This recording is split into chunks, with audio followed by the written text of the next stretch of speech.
नमस्कार, मेरा नाम सुरेंद्र सूर्य है और आज हम बात कर रहे हैं एक मेधावी छात्र ईश्वर से, जिसका फिलहाल 10th का रिजल्ट आया है और अव्वल नंबरों से इन्होंने परीक्षा उत्तीर्ण की है और आज ही हमारे बीच आए हैं।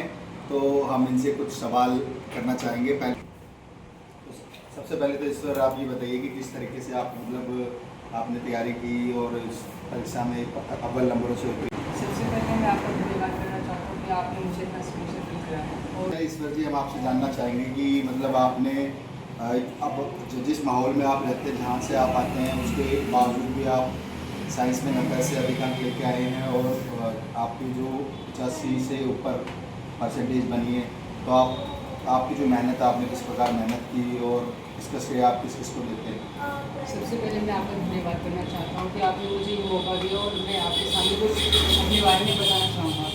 ये श्रेय सबसे पहले मैं आपको देना चाहूँगा क्योंकि आपने मुझे बहुत ज़्यादा मोटिवेट किया था, चाहे वो पढ़ाई का मामला हो, एक्टिंग का हो या अदरवाइज़ कोई भी टैलेंट हो, सब में आपने मेरा बहुत सपोर्ट किया। और मैं इस सूर्य क्लासेस में साइंस करीबन 4-5 महीने पढ़ा हूँ, जिसकी वजह से मेरे साइंस में 90+ अंक आए हैं। और जो पढ़ाई का जो एक तरीका होता है, सेल्फ स्टडी बहुत इम्पोर्टेंट है। चाहे आप 2 घंटे पढ़ो, चाहे 1 घंटे पढ़ो, अगर 1 घंटे भी आप मन लगा के पढ़ते हो ना, तो वो 5 आवर्स के बराबर होता है। यही मेरा तरीका था, जिसके कारण जो भी मेरे अंक आए हैं। और इसका श्रेय मैं अपने पेरेंट्स को और ये सूर्य सर को देना तो चाहूँगा। मैं आपने चलो हमें इस काबिल समझा, वो एक अच्छी बात है हमारे लिए। लेकिन सबसे पहले देखो, जब भी हम कुछ अच्छा करते हैं या कुछ बुरा करते हैं, तो हमारे पेरेंट्स का योगदान उसमें एक अहम योगदान होता है। तो मैं ये चाहता हूँ कि सबसे पहले जब भी बात आए आपकी मेहनत की, तो अपने आपके पिताश्री और माताश्री के बारे में भी हम थोड़ा सा जानना चाहेंगे, किस तरीके से वो आपको सपोर्ट करते हैं स्टडीज़ में। हाँ, मेरी मम्मी हमेशा मेरे को सपोर्ट करती रहती हैं। वो हमेशा कहते, देखो नंबर मैंने नहीं रखता, लेकिन तुम्हारे अंदर नॉलेज होना चाहिए। अगर नॉलेज है तो फिर 50% को मैटर नहीं करता। जी, एक और बात, जैसे कि हम जिस क्षेत्र से आते हैं, हम सब एक जगह से आते हैं, हमारे आर्थिक क्षेत्र होता है हमारे। जैसे अगर हम हमारे यहाँ पे जो और भी बच्चे आते हैं, वो संसाधन से पूर्ण रूप से संपन्न होते हुए भी हमारी ये मांग रहती है। जैसे कि मैं अपनी बात करूँ, जब मैं पढ़ता था तो मुझे स्टडी टेबल चाहिए, मुझे ये चाहिए, मुझे वो चाहिए।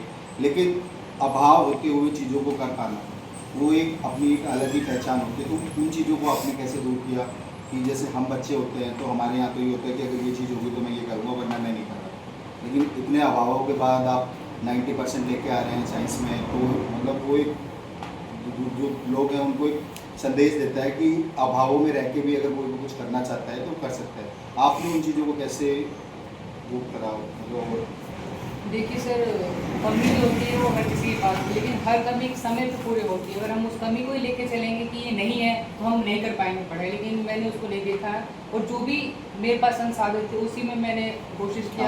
अच्छा मैंने। चलो, मैं आपसे एक बात और आपके कुछ सवाल हम करना चाहते हैं कि आप शिक्षा में तो अव्वल रहते ही रहते हैं, इसके अलावा आप अपने अन्य क्षेत्र हैं, जैसे कि आप एक्टिंग करते हैं, आप मॉडल भी बनाते हैं, आप हर एक चीज़ करना चाहते हैं, आप नृत्य भी करते हैं।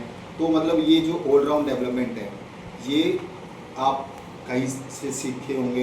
आपके पूरा स्कूल होता है, उसमें आपके घर वाले होते हैं और भी बहुत सारे लोग होते हैं जो आपकी मदद करते हैं, ठीक है। तो ऐसा कोई इंसान अलग से, जैसे कोई ऑर्गेनाइजेशन हो जो आपसे जुड़ी हुई है या आप उससे जुड़े हुए थे, वहाँ से आपने कुछ सीखा हो? क्योंकि जैसे जो आपका स्कूल है, वहाँ से तो आपने डेफिनेटली कुछ सीखा है, आपने हमें सूर्य क्लासेस के बारे में बताया। लेकिन एक ऑर्गेनाइजेशन है जो आप जिनसे जुड़े हुए, तो थोड़ा सा उनके बारे में बताना चाहेंगे ताकि और बच्चों को मदद मिले। हाँ, मैं बिल्कुल बताना चाहूँगा। ये कर्म सेतु फाउंडेशन है, करीबन 7 साल से ये रनअप में है और इसमें मैं 2018 में ज्वाइन हुआ था। और यही एनजीओ ने मुझे स्किल डेवलपमेंट के बारे में बताया और कैसे लोगों से कम्युनिकेशन करना है, अपनी बातों को दूसरे से कैसे शेयर करनी है। डांस की बात हो, एक्टिंग की बात हो या कोई भी स्किल हो, मुझे इस एनजीओ में महेश सर, सूर्य सर और भी जो भी एनजीओ के मेंबर्स हैं और फाउंडर सर है, उन्होंने मुझे सिखाया है। और मैं इनका धन्यवाद करना चाहूँगा कि मैं अभी जो भी बोल रहा हूँ इनकी वजह से ही बोल पा रहा हूँ।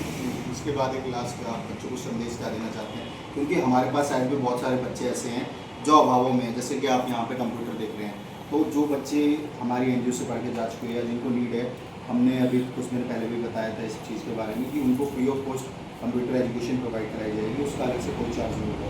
तो इसके अलावा आप जो हमारे बीच में ऐसे और बच्चे होते हैं जो अभाव में रहते हुए वो चीज़ें कर पाते हैं, तो उन्हें क्या संदेश देना चाहेंगे? हाँ, मैं ये संदेश देना चाहूँगा कर्म सेतु फाउंडेशन जो ऐसे बच्चों को जिनके पास ज़रूरत के सामान ज़रूरतों का सामान नहीं है, वो इस एनजीओ में कांटेक्ट कर सकते हैं और इस एनजीओ के थ्रू आप अपनी पढ़ाई को जारी कर सकते हो। इसमें कंप्यूटर लैब्स हैं, आपको जो भी स्टडी मटेरियल चाहिए वो यहाँ प्रोवाइड हो जाते हैं और वो भी फ्री ऑफ कॉस्ट। ये एनजीओ बहुत अच्छा वर्क कर रही है और मैंने भी इससे बहुत कुछ सीखा है।